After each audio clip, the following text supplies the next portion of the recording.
नमस्कार मित्रांनो, मी हेमंत. मित्रांनो, फसवणूक, आर्थिक फसवणूक, वेगवेगळ्या प्रकारचे फ्रॉड या आपल्या देशाला काही नवीन राहिलेल्या नाही आहेत.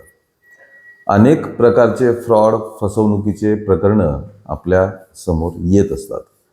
यात आता नव्याने भर पडलेली आहे ती वेबच्या दुनियेची.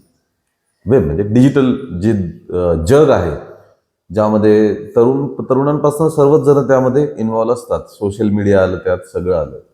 याच्यावरनं फसवणूक होण्याचे बरेच प्रकार आपल्याला दिसून येतात. या सोशल मीडिया व्यतिरिक्त अजून एक प्लॅटफॉर्म आहे, अजून एक जागा आहे, जिथे या गोष्टी आता घडताना आपल्याला सातत्याने दिसून येत आहेत. असाच एक प्रकार मुंबईत घडल्याचं आपल्याला दिसून येतं. कुठला आहे हा प्लॅटफॉर्म, काय घडलंय नेमकं ते आपण आधी पाहूया. हा प्लॅटफॉर्म म्हणजे मॅट्रिमोनियल साईट. मॅट्रिमोनी, ज्याच्यावरती आपण लग्नासाठी मुलगा किंवा मुलगी शोधण्यासाठी त्या मॅट्रिमोनी साईटवर नोंदणी करतो, त्याच्यावर आपली सगळी माहिती टाकतो आणि मग ऑनलाईन लोकांचं इंटरॅक्शन होऊन लग्न जुळतात. असं नाही की इथे फक्त फसवणूकच होते, बरेचसे सक्सेसफुल लग्न सुद्धा या मॅट्रिमोनी साईटवरनं झालेले आहेत. विवाह संकेतस्थळ याच्यावरनं झालेल्या आहेत. पण या प्लॅटफॉर्मवरती ओळख झाल्यानंतर समोरच्या व्यक्तीसोबत आपण कसं वागतोय किंवा हे इंटरॅक्शन कसं होतंय, सगळा विश्वास संपादित केला जातो का, तुम्हाला सर्व माहिती याच्यावरनं मिळते का, त्याच्यावरती जी वरवरची माहिती आहे, शिक्षण, काम काय करतो, नोकरी, उद्योगधंदा, बिझनेस, हॉबीज, या सगळ्या गोष्टी त्याच्यावरती टाकलेल्या असतात. पण ती व्यक्ती मनाने कशी आहे, त्या व्यक्तीच्या मनात काय शिस्त आहे, त्याचे प्लॅन किंवा उद्देश काय आहे, हे शक्य नाही त्याच्यावरती समजणं. ते आपल्याला ओळखावे लागतात आणि जे लोक हे ओळखण्यात फेल ठरतात किंवा ओळखू शकत नाहीत, मग त्यांची फसवणूक होताना आपल्याला दिसून येते. तसंच हे एक प्रकरण आहे. मार्च 2024 मध्ये मुंबईतील एक तरुणी, तिने मॅट्रिमोनी साईटवरती आपली नोंदणी केली होती. तिचं लग्नाचं वय झाल्यामुळे मग मुलगा शोधण्यासाठी तिने त्यावरती नोंदणी केली.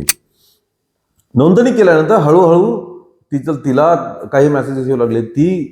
ज्यांचा प्रोफाईल तिला चांगला वाटेल त्यांना ती मेसेज करायला लागली आणि असं तिचं इंटरॅक्शन वाढत गेलं. यातच एका तरुणासोबत तिची ओळख झाली. सुरुवातीला औपचारिक ओळख झाली, इंट्रोडक्शन वगैरे झालं आणि मग दोघांनाही असं वाटलं की आपण बोलू शकतो एकमेकांना, म्हणजे किमान बोलणं तरी आपण पुढे नेऊ शकतो. हळूहळू बोलायला लागले, गप्पा व्हायला लागल्या, माहितीची देवाणघेवाण व्हायला लागली.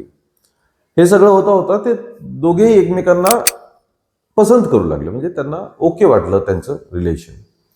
पुढे इंटरॅक्शन वाढलं, त्यानंतर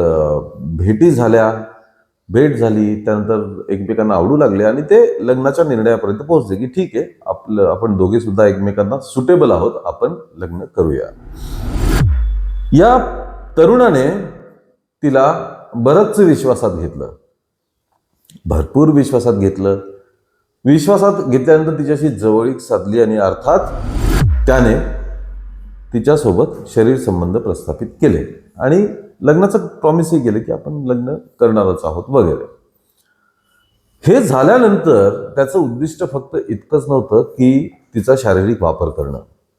त्याचं उद्दिष्ट काही वेगळं होतं, ते आता पुढे आपण बघूया.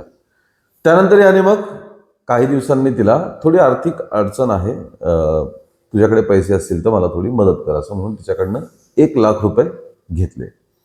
तिने सुद्धा आता आपलं लग्न होणारच आहे, आपला संसार एक होणार आहे, त्यामुळे काय तुझे पैसे आणि काय माझे पैसे म्हणून त्याला पैसे दिले.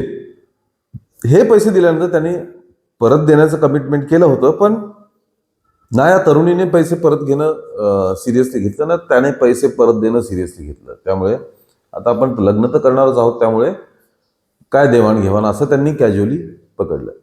काही दिवसानंतर पुन्हा या तरुणाने तिच्याकडे पैशाची मागणी केली. तिने अर्थात माझ्याकडे कॅश पैसे नाही आहेत वगैरे असं काही कारण सांगितलं असावं, तिच्याकडे खरंच नसावं. मग तिच्याकडनं 3 तोळे सोनं यानं घेतलं की तुझ्याकडे जे 3 तोळे सोनं आहे ते मला दे, मी ते वापरतो, माझी अडचण दूर करतो आणि आपण ते परत सोडू, लग्न तर आपण करणारच. असं म्हणून तिच्याकडनं 3 तोळे सोनं घेतलं, ते सुद्धा हडप केलं. बरं, या दोन्ही घटनांमध्ये तिला या तरुणाच्या उद्देश जे आहेत ते समजायला पाहिजे होते. याचे काय डावपेच चालू आहेत, हा सारखी आपल्याकडेच पैशाची मागणी करतो. ओळख झाली तेव्हा त्याने मी चांगला कमावतो वगैरे इम्प्रेसिव्ह प्रोफाईल दाखवला होता, मग यालाच्या आर्थिक अडचणी इतक्या कशा काय यायला लागल्या, हा विचार तिने करायला पाहिजे होता, पण तिने का नाही केला माहित नाही. मग सोनंही घेतलं, 1,00,000 रुपये कॅशही घेतले होते, आणि मग त्यानंतर काही दिवस अजून गेले, ज्यांनी परत तर दिलंच नाही, उलट अजून एकदा तिच्याकडे मागणी केली की पैसे मला थोडी अडचण आहे, हवेत म्हणून. या वेळेला तरुणीने सपशेल माघार घेतली. ती म्हणे माझ्याकडे जे सोनं होतं तेही मी तुला दिले, जे रोख पैसे होते तेही तुला दिले, आता जे थोडेफार पैसे असतात ते उदरनिर्वाहासाठी लागतात, त्यामुळे आता मी तुला आर्थिक मदत खरंच नाही करू शकणार, असं तिने सांगितलं. मग या महाभागाने अजून पुढचं डोकं चालवलं. त्याने काय केलं असेल त्याने, याचं म्हणजे कोणाची जर फसवणूक आणि आर्थिक पिळवणूक करायची असेल तर लोक कोणत्या लेवलला जाऊ शकतात, काय त्याच्यावरती उपाय काढतील किंवा काय शक्कल लढवतील, याचा काही नेम नसतो. या महाभागाने त्या तरुणीला सांगितलं, ठीक आहे तुझ्याकडेही पैसे नाही आहेत तर काही हरकत नाही, पण आपण आपण एक आयडिया आहे माझ्याकडे, त्या मार्गाने गेलो तर आपले पैशांचे प्रॉब्लेम सॉल्व्ह होतील म्हणून. त्याने त्या तरुणीला सांगितलं की आपण तुझ्या नावावरती बँकेतनं लोन उचलू आणि ते लोन मी त्या हप्त्यातच फेडायचं, मी ते फेडून टाकेल, फक्त तुझं नाव आणि डॉक्युमेंट्स आपण तिथे वापरू.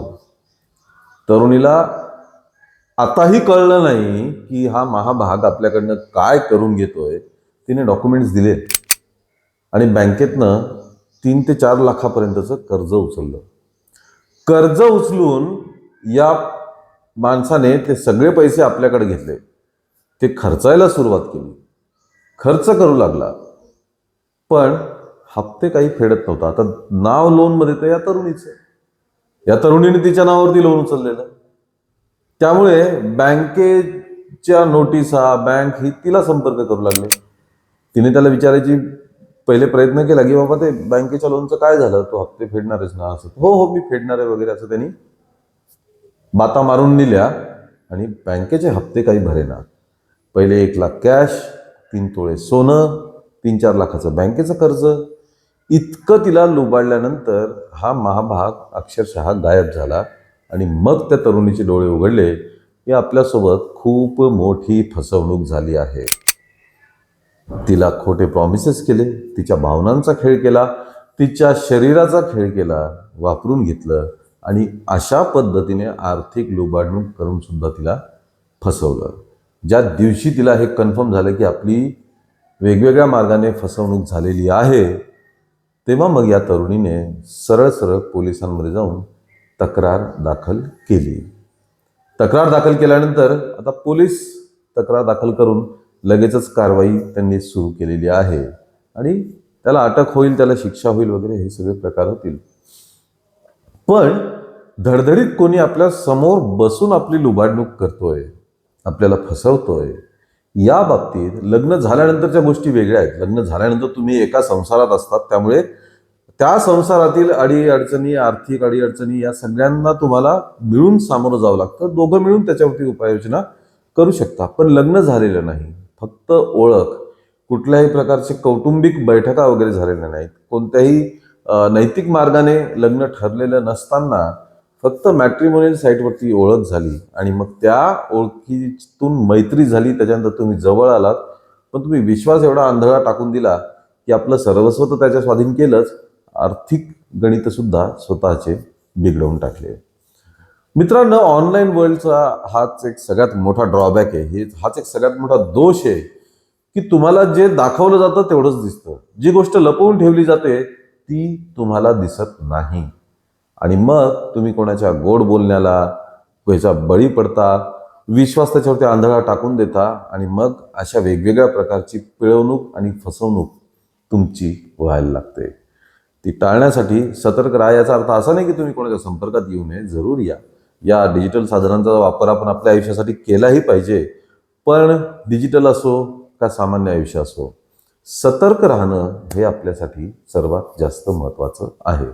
या प्रकरणातून आपण किमान हे तरी लक्षात घेतलं पाहिजे की मॅट्रिमोनियल साईट असतील किंवा वेगवेगळे सोशल मीडियावरती तुम्ही कनेक्ट होता इतर लोकांशी, तेव्हा कनेक्ट होताना अगदी डोळे झाकून विश्वास कोणावरती ठेवू नका. काही लोक या फसवण्याच्या उद्देशानेच या प्लॅटफॉर्मवरती आलेले असतात. इथेच ते आपली शिकार शोधत असतात आणि आपण त्याला बळी पडतो. त्यामुळे सतर्क राहा, सावधपणे या सगळ्या साधनांचा वापर करा.